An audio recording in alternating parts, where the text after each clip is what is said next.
طيب انا هقول لك حاجه على حاجه بالنسبه للموضوع بتاع الاسعار هتنزل وكده يعني. اوكي. ويمكن اكتر حاجه ترددت مؤخرا هو موضوع الفايده، وللاسف الشديد اثير من بعض المطورين في بعض الاوقات. اوكي. فانا مش فاهم ايه اللوم اللي بيحصل على المطور. يعني انا كمطور بعمل بشتغل شغلانه مش شغلانتي اللي هي شغلانه البنك.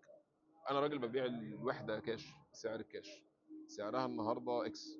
حضرتك عايز اشتريها كاش هتشتريها كاش، حضرتك عايز اشتريها بتسهيلات بنكيه اعمليها. يعني ممكن نمسكها بكل بساطه. لو انا جيت لحضرتك اديت لحضرتك الوحده بسعر الكاش النهارده، حضرتك خدتيها مني او طلبت ان هي تتقسط مع البنك، هل حضرتك هترجع تلوم البنك انه بعد كده الفايده نزلت او الفايده قلت، او انت المفروض ان انت تقلل لي سعر الوحده؟ اللي بيقل واللي يزيد دي فايده. سعر الوحده سعر الوحده ثابت. حضرتك كون ان انت حطيتي ان سعر الوحده يشمل الفايده، فدي غلطه اللي حسبها الحسبه كده، مش غلطتي انا. شكرا. يعني المطور هنا بيشغل بنك.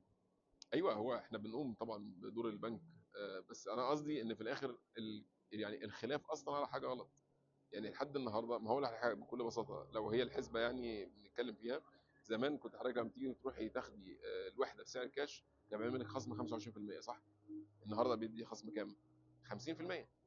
فهو مش سر، يعني هو دي حقيقه، انا محمل سعر الوحده بفوائد نتيجه ان انا اللي بقسط.